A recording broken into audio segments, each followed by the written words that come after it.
जिज्ञासा के माध्यम से किसी जिज्ञासु ने यह प्रश्न किया है कि साधकता को कैसे सुदृढ़ करें, कैसे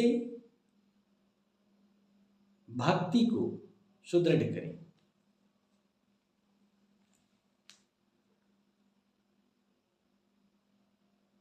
संत गुरुजनों ने जहां तक अपने वाणियों के माध्यम से यह बताने का प्रयास किया है वह यही है कि अगर कोई साधक साधना के मार्ग में आगे बढ़ना चाहता है तो उसके जीवन में क्या क्या होना अनिवार्य है जिससे उसकी साधकता पुष्ट हो सके, मजबूत हो सके और वह अपने लक्ष्य की ओर निरंतर गतिमान होता रहे। तो संत सद्गुरुओं ने, गुरुजनों ने, महापुरुषों ने जो बताया है वह यह है कि जीवन में 4 चीजें साधकता को मजबूत करने के लिए अनिवार्य है। जैसे पहला, 1 नंबर पे साधना, दूसरा सेवा, तीसरा सत्संग और चौथा गुरु दर्शन। यह 4 आज्ञाएं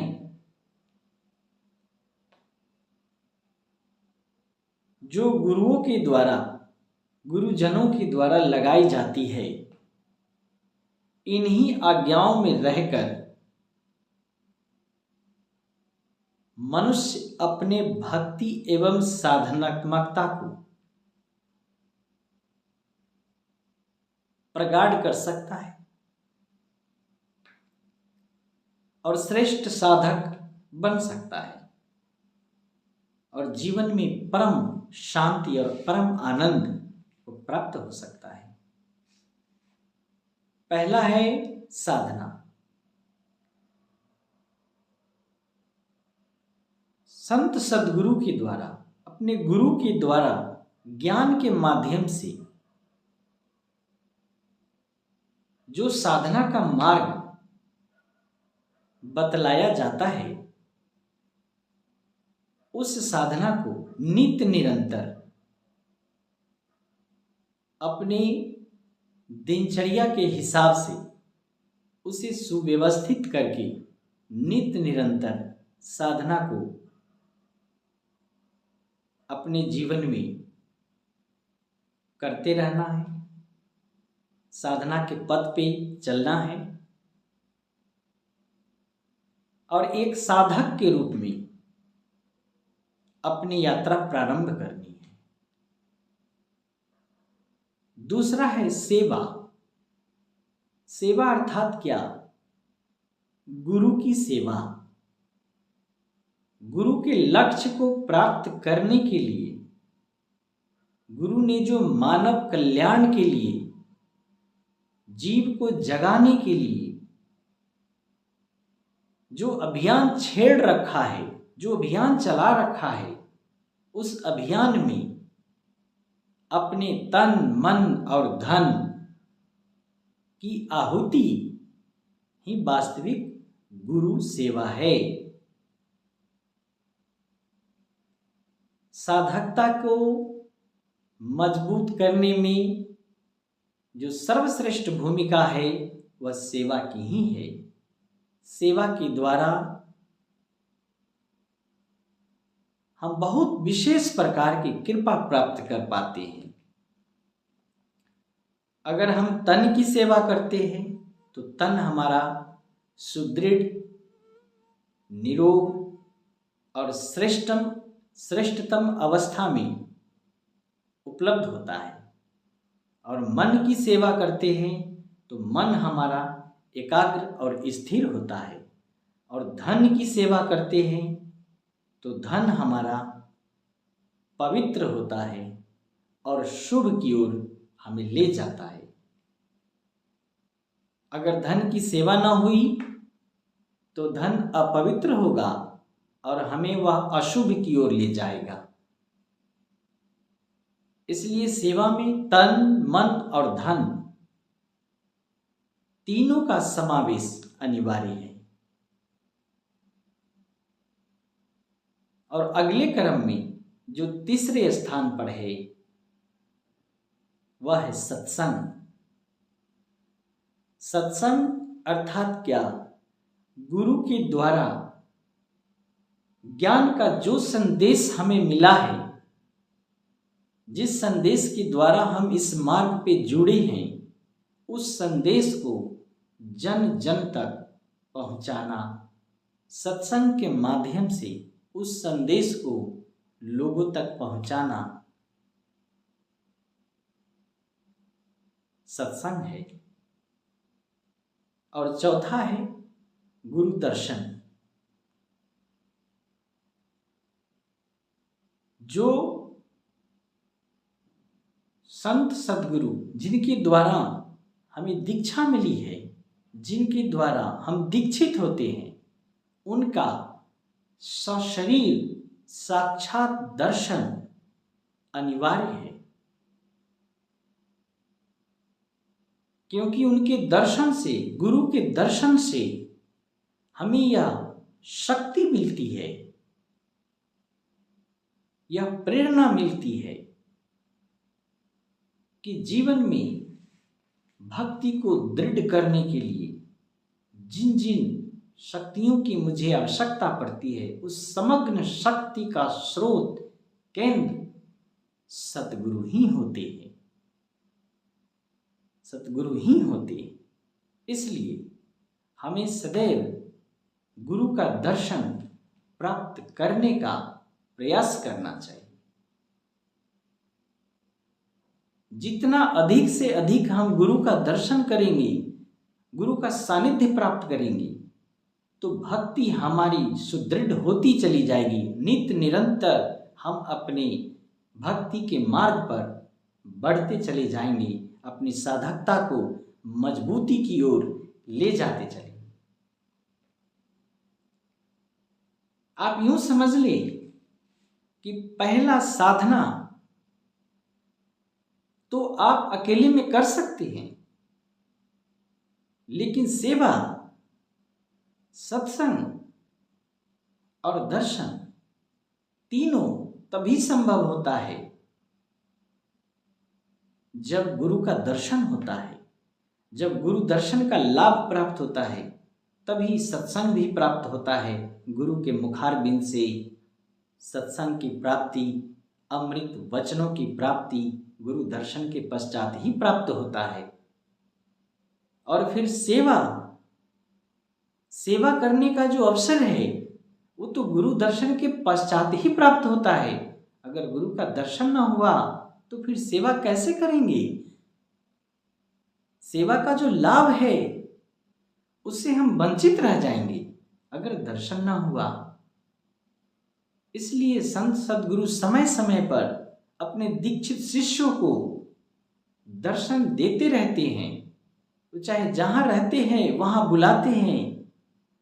अगर वो आने में सक्षम नहीं है तो जहां शिष्य होते हैं वहां जाकर वो दर्शन देते हैं, ताकि उनकी साधकता सुदृढ़ हो, मजबूत हो, उसकी साधना भक्ति शक्तिशाली हो और अपने जीवन के परम लक्ष्य को प्राप्त कर पाए।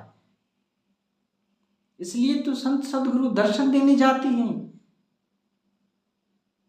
कहा गया है, साधु भूखा भाव का, धन का अन्न का भूखा नहीं, जो भूखा धन अन्न का वो तो साधु नहीं। जो संत सद्गुरु होते हैं शिष्यों के दरवाजे पे, शिष्यों के घरों पे जा जाकर उनको दर्शन देते हैं, ताकि उनके दर्शनों का लाभ लेकर एक साधक, एक भक्त अपने जीवन में साधकता को सुदृढ़ कर सकता है, उसको मजबूत कर सकता है। आप यूं कहें, जीवन के अंदर अगर सदगुरु के सानिध्य में रहने का अगर अवसर मिले तो इसे कतई खोना नहीं चाहिए, क्योंकि संत सदगुरु का दर्शन, उनका सानिध्य सुलभ नहीं है, बहुत दुर्लभ है। अगर जीवन में ये सुलभ हो रहा, अगर जीवन में ये उपलब्ध है, तो इसे कभी भूल कर भी खोना नहीं चाहिए। अगर मिला है, अगर मिले तो इसे अवश्य प्राप्त करना चाहिए और जीवन में इस सानिध्य को अपने अंतरतम में, गहराई में उतरना चाहिए। और साधना की गहराई में अगर कोई साधक उतरना चाहता है तो उसे नित्य निरंतर सद्गुरु के दर्शन की आवश्यकता पड़ेगी। इसलिए आप देखेंगे भगवान राम कहते हैं, प्रातः काल उठी रघुनाथा, मात पिता गुरु नाम ही माथा। अर्थात प्रातः काल जब वो जगते हैं तो सबसे पहले माता पिता और गुरु का प्रणाम करते हैं, गुरु के समक्ष माथा नवाते हैं, अर्थात उनके समक्ष गुरु उपलब्ध हैं, गुरु का दर्शन उन्हें मिल रहा है, तभी वो राम बन पाए। अगर आज जीवन के अंदर हमें अपनी भक्ति को सुदृढ़ करनी है, अपनी साधकता को सुदृढ़ करनी है, तो हमें नित्य निरंतर गुरु दर्शन की आवश्यकता पड़ेगी, गुरु के सानिध्य की आवश्यकता पड़ेगी। अगर हम गुरु के सानिध्य को प्राप्त कर पाए तो समझो कि जीवन में हम अपनी साधकता को, अपनी भक्ति को, अपने ज्ञान को सुदृढ़ कर पाएंगे और जीवन में नित्य निरंतर आध्यात्मिकता को मजबूत करके अपने भक्ति पद पे परम पद को प्राप्त कर सकते हैं और परम आनंद को प्राप्त कर सकते हैं।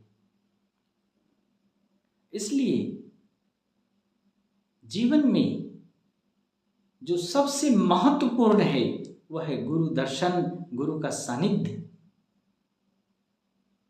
महापुरुषों ने तो यहां तक कहा है, बिन गुरु भव निधि तरहि न कोई, जो बिरंच शंकर सम होई। गुरु के बगैर इस भव सागर से हम पार नहीं लगा सकते। चाहे किसी व्यक्ति में ब्रह्मा के समान सृष्टि की रचना करने का सामर्थ्य हो और शिव के समान सृष्टि को संहार करने की शक्ति प्राप्त हो, फिर भी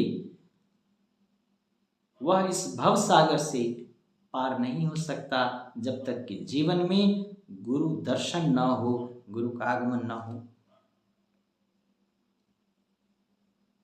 गुरु के सानिध्य में रहकर ही आप आध्यात्मिक इतिहास को उठाकर देखेंगे तो जितने भी आध्यात्मिक महापुरुष हुए हैं, संत हुए हैं, गुरुजन हुए हैं, वो सभी के सभी गुरु के सानिध्य में, गुरु के नित्य निरंतर दर्शनों को, गुरु दर्शनों को प्राप्त करने के पश्चात ही उन्होंने अपनी आध्यात्मिक यात्रा को पूर्ण किया है और अपने जीवन को सर्वश्रेष्ठ अवस्था अर्थात अध्यात्म की परम अवस्था में जाकर के उन्होंने उस परमानंद को प्राप्त किया है, जिसके लिए गुरु हमें ज्ञान देते हैं और हमें ज्ञान के माध्यम से उस मार्ग पर चलने और चलाने की प्रेरणा देती है। गुरु दर्शन के बाद ही हमें, दर्शन के बाद ही स्पर्श का अनुभव होता है, स्पर्श का लाभ मिलता है। कहा गया है, दर्श परश मन बहुत आनंद भयो। जब स्पर्श होगा गुरु का, गुरु के चरणों का स्पर्श होगा तो बहुत आनंद होगा। कब आनंद होगा? जब दर्शन होगा। जब गुरु का दर्शन होगा तभी तो हम स्पर्श का आनंद लेंगे, तभी तो चरण छूने का आनंद प्राप्त होगा। इसलिए जो चार आज्ञाएं, साधना, सेवा, सत्संग और गुरु दर्शन, ये जो चार आज्ञाएं गुरुजनों के द्वारा एक साधक को, एक दीक्षित शिष्य को, एक दीक्षित साधक को दिया जाता है, उसका उद्देश्य होता है कि उसकी साधकता नित्य निरंतर सुदृढ़ होती रहे। और इन 4 आज्ञाओं में जो सबसे महत्वपूर्ण है वो है गुरु दर्शन। क्योंकि अगर हम गुरु का दर्शन नहीं करते हैं, गुरु का सानिध्य प्राप्त नहीं करते हैं, तो हम साधना कर नहीं पाएंगे, साधना में मन हमारा स्थिर नहीं रह पाएगा, हमें स्थिरता नहीं प्राप्त होगी। क्योंकि साधना का केंद्र गुरु है, साधना का केंद्र सद्गुरु होते हैं, सेवा का केंद्र सद्गुरु होते हैं, सत्संग का केंद्र सतगुरु होते हैं और दर्शन का केंद्र स्वयं सतगुरु ही होते हैं। इसलिए अगर गुरु की 4 आज्ञाएं जो उनके द्वारा प्रदान की जाती है, अगर उन आज्ञाओं को गौर से देखेंगे तो हमें प्राप्त होता है कि सभी आज्ञाओं के मूल में, केंद्र में गुरु का दर्शन है। इसलिए हे साधकों, मैं इस सभा के माध्यम से यह संदेश देना चाह रहा हूं कि जो 4 आज्ञाएं गुरु के द्वारा लगाई जाती है, उसमें जो सर्वश्रेष्ठ और अनिवार्य है वो गुरु दर्शन है। इसलिए नित्य निरंतर समय समय पर गुरु का दर्शन अनिवार्य है। क्योंकि जब गुरु का दर्शन होगा तो हमें सत्संग भी मिलेगा, हमें साधना का भी अवसर मिलेगा और सेवा का संपूर्ण अवसर गुरु दर्शन के पश्चात ही मिलता है। अगर गुरु दर्शन अगर ना हो तो हम सेवा कैसे करेंगे, किनकी करेंगे? इसलिए सेवा तो प्राप्त ही तब होती है जब दर्शन होता है। इसलिए जो सबसे अनिवार्य आज्ञा है 4 आज्ञाएं में, वो है सेवा, सत्संग और साधना, 3। और जो चौथा है गुरु दर्शन, वो सबसे अनिवार्य है और सर्वश्रेष्ठ है। क्योंकि सभी आज्ञाओं का जो मूल है, जो केंद्र है, वो गुरु दर्शन ही है। इसलिए अगर प्रश्न यह आता है कि कैसे हम अपनी भक्ति को, साधकता को सुदृढ़ करें, तो 4 आज्ञाओं में जो सबसे अनिवार्य और सर्वश्रेष्ठ आज्ञा है वह है गुरु का दर्शन। गुरु दर्शन के द्वारा अपने साधकता को, अपनी सेवकता को, अपनी साधनात्मकता को सुदृढ़ करें और अपने परम लक्ष्य, परम आनंद को प्राप्त करें। आज इतना ही। बहुत बहुत आनंद।